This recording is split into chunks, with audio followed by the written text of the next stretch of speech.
This is a GIMX, a GIMX, a GIMX, however you want to pronounce it, no idea.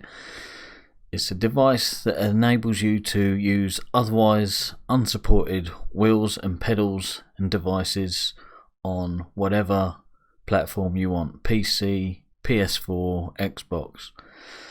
And in short, it's allowing me to use all my high-end gear, my Simucube steering wheel, my Fanatec Club Sport shifter, my Airlogs handbrake, Airlogs shifter, Heusinkveld sprint pedals, all on PC games that don't support it, or PS4 and Xbox. And right now I'm going to show you how I can use all my stuff on Gran Turismo Sport. And you might wonder why, if I've got all this stuff and I've got VR and whatnot, why would I want to play Gran Turismo Sport?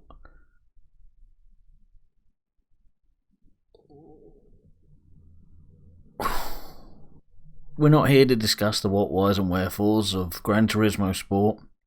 It's a pretty good game, it's enjoyable enough, arcadey, and it's a beautiful looking game. 4K HDR on my screen here, you know, it's something a bit different for me. But I'm just going to show you how to get this going. It's very simple. It just comes with this little device, USB device, and a metre long micro USB cable.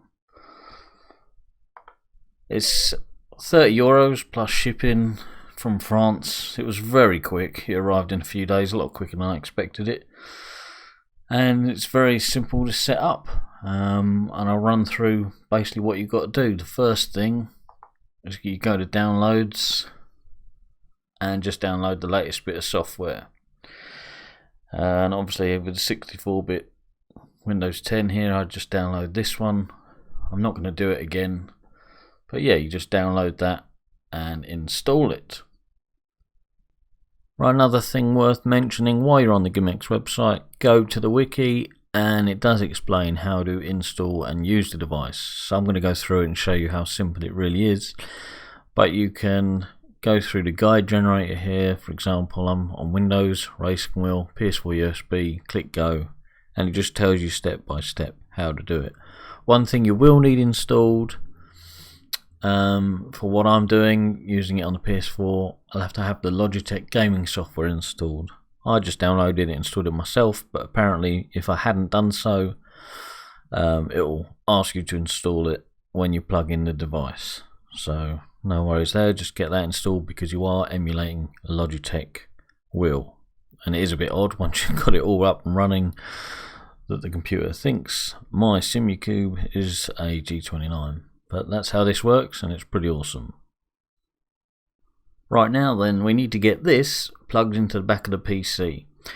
No matter what platform you're going to play on, this has to run through a PC. This must be plugged into the back of the computer running the GIMX software. So the USB cable it comes with, micro USB or any micro USB cable, plug into the back. Had to pull the plastic shrink wrap a little bit to get the plug it in, and this might sound odd, but the other end also plugs into the same PC. So both ends, adjacent slots if you got them, plug them into the back of your computer.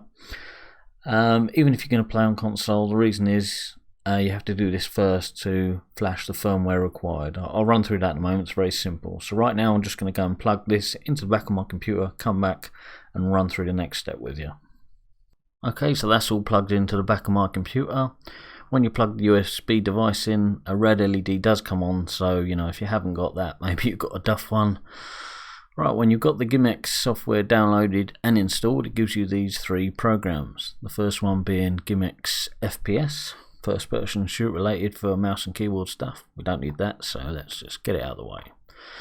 This is what is important, the config and the launcher. So I'm going to open up launcher, and here it is, a little program here. Ignore config because I've already got one made. I'll go through in a moment how you do that. Right, so the first thing you just do when you've got this opened, click help, update firmware. Click the drop down list, and here you've got all the things you can emulate. So I'm going to be specifically emulating a G29 on the PS4. So I just click that. Click load. This tool is only compatible with the GIMX adapters. Yep, okay. Plug both sides in, both sides are in. And this is where it's a bit annoying, because as it says, you've got to unplug and replug the USB cable. Just the cable, don't unplug and replug the dongle, just the cable end. I've got to get out my cockpit, go over and do it, so bear with me, but you'll see what happens.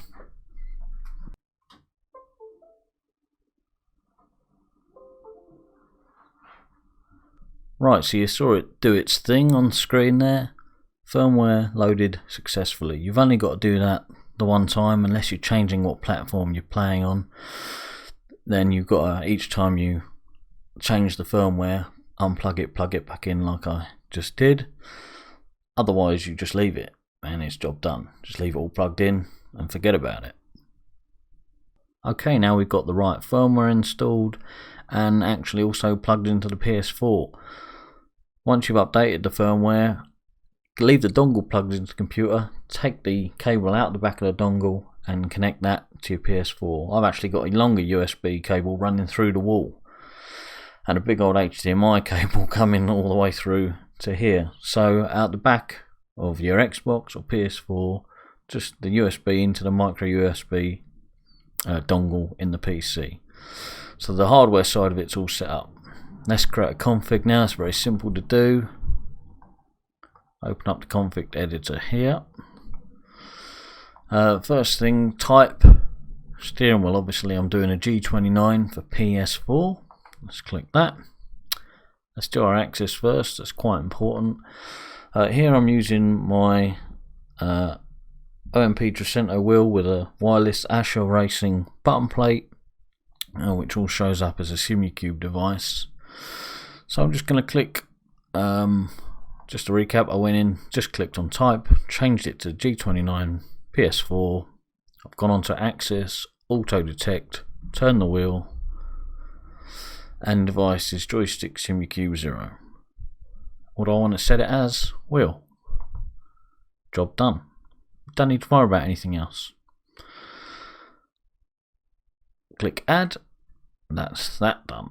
Next thing, yeah, all my axes are at the pedals, and even my handbrake. Handbrake, G29 doesn't have one, but I can set that as a button. So carrying on,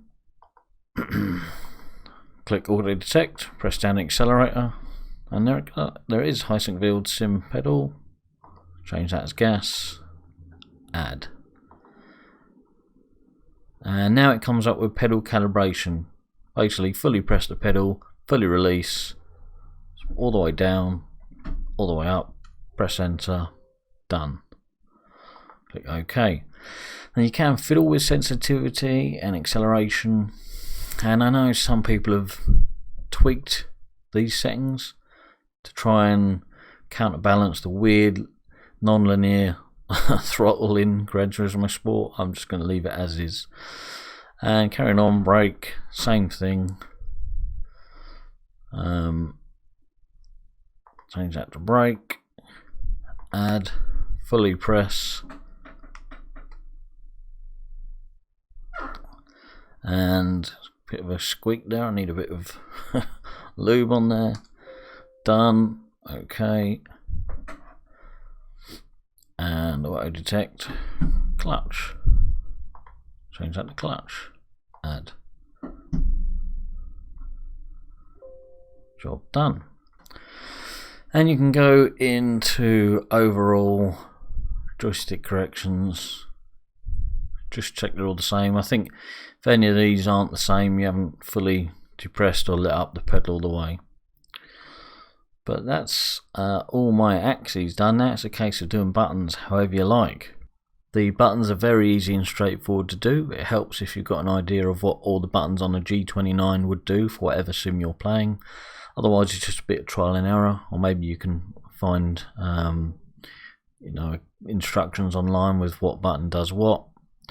But some are straightforward, some I know. So I click auto detect, left paddle on my Asher Racing button plate, detected that, and I know, for example, L1 and R1 are paddle shifters on the G29, so L1, and you can label it if you want, so that'll be downshift and add. I'll detect right paddle, R1, change that to upshift, don't even have to label them, and it's pretty straightforward. Go through doing that, even an axis for example. So my analog's handbrake, auto detect for the handbrake, and I do believe circle, so it's changing it to a button. It's not an analog handbrake in game, but at the circle, and I believe that's going to be correct for a handbrake. Add. Now obviously on this wheel I don't have a D-pad, you otherwise would on a G29, but that's not a problem. I've got my USB SNES controller plugged in here, which acts as my button plate. Put this back to buttons, auto detect, press what I would have as up. I've got it sideways, so actually that's right on the D-pad, but doesn't matter. That's the button I'll have as up, and there we go. And I'll just have as D-pad up, add. And you can go through all the buttons, have whatever button you want as to one of these. Now even shifter, so I've got my Fanatec Club Sport 1.5 shifter here in H pattern mode. Auto detect, first gear, gear shifter 1, gear 1. Oh, I don't want to press there, some keyboard shortcut for about, and add. As I say, just go through the whole thing, do and whatnot. The other little bonuses, if you've got rotaries on the G29, you do have the rotary.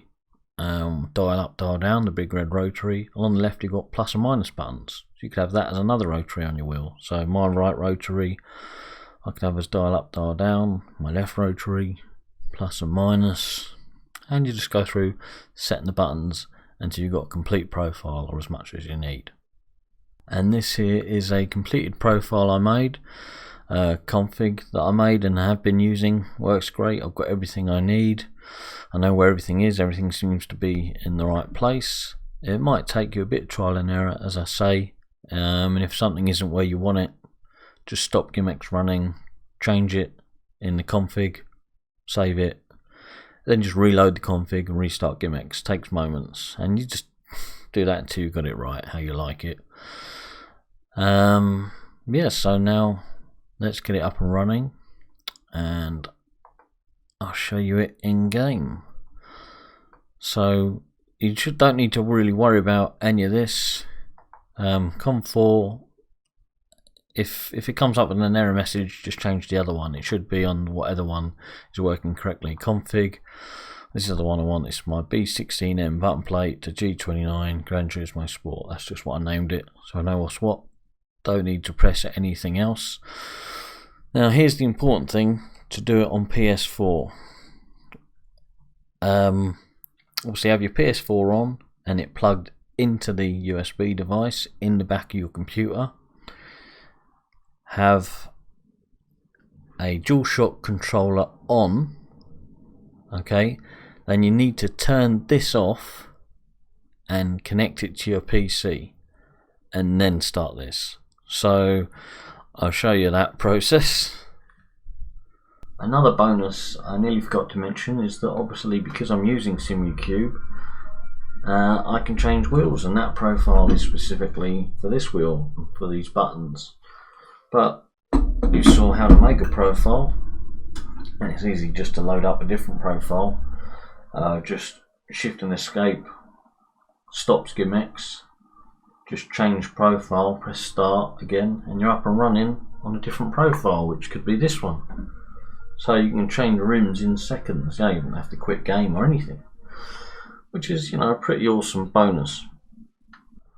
Right, please excuse the dodgy camera setup. I don't have any PS4 capture device or whatever, so this is the ghetto setup I've got going on. Right, first thing is you have to turn off the DualShock controller.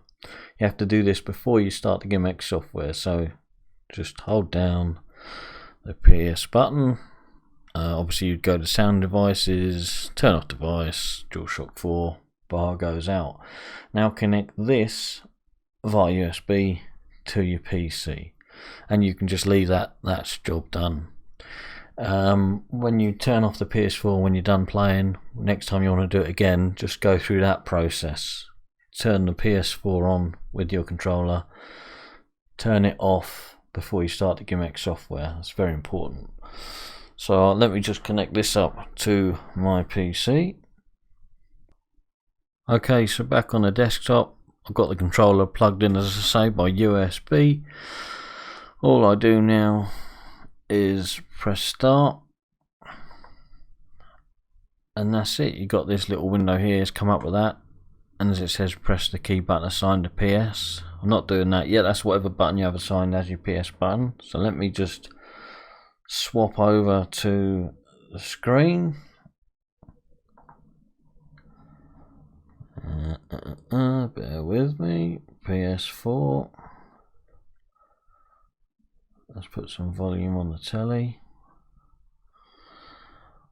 And if I press this button on my SNES controller, which is my PS button, there we go, look, it's come up as a controller detected. I can use my D-pad there.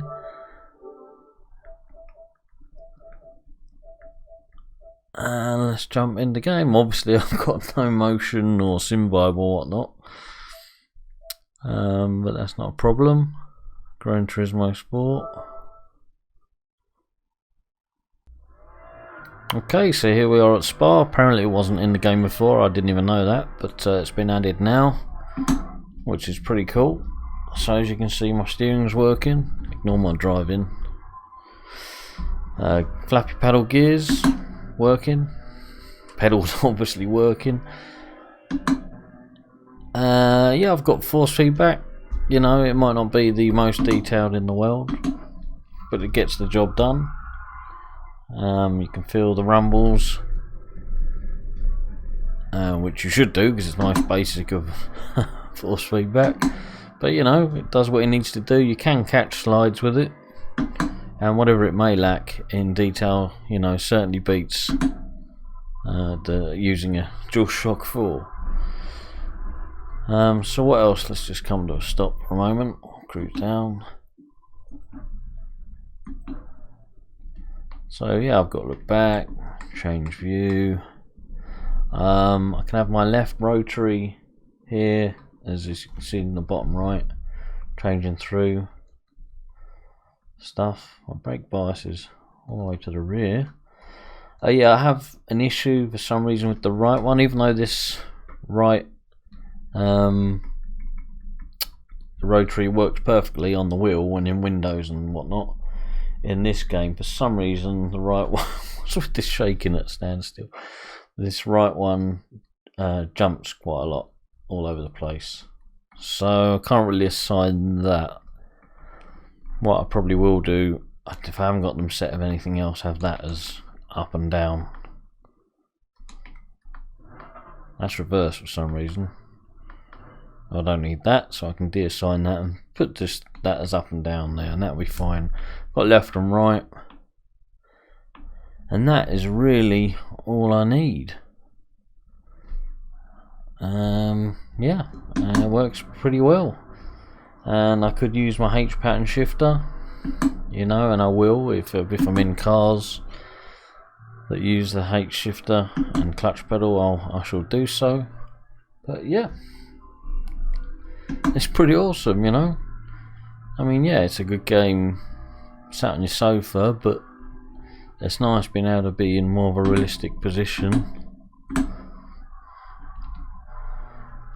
In detailed settings, you can move your position a little bit up, down, forward and back, I believe, and I've fiddled with it such that the steering wheel on the screen is behind here, so I can't actually see that wheel. It's lined up nicely with this one, and as you can see, it's a 1-to-1 representation. Simucube set at 900 degrees, perfectly matches. My hands cover those hands, and yeah, it's pretty good. Might not be the most perfect field of view, obviously, but it's more than enough to enjoy the game. So there you go. Does what it says on the tin and does it well. You can actually make your own GIMX. There's designs online on how to do it, but I took the easy option and just shelled out €30. You know it's going to work that way.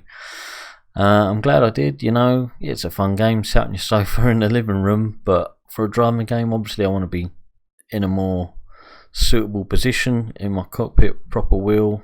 Yeah, the force feedback's not the best, the field of view's wrong, but you know, it's so much better. Can't escape the non-linear pedal, the throttle pedal that the game's got. I don't know why they put that in the game as is, but people seem to just ignore that and crack on. I suppose you just got to get used to it. But anyway, so as you saw, it all works. I hope I didn't make instructions too convoluted. If you're thinking about it, it is easy, and once you've done it once, you know, it's fairly straightforward. Anyway, I'm going to crack on with it. For now, that'll do, and I'll catch you later. Cheers.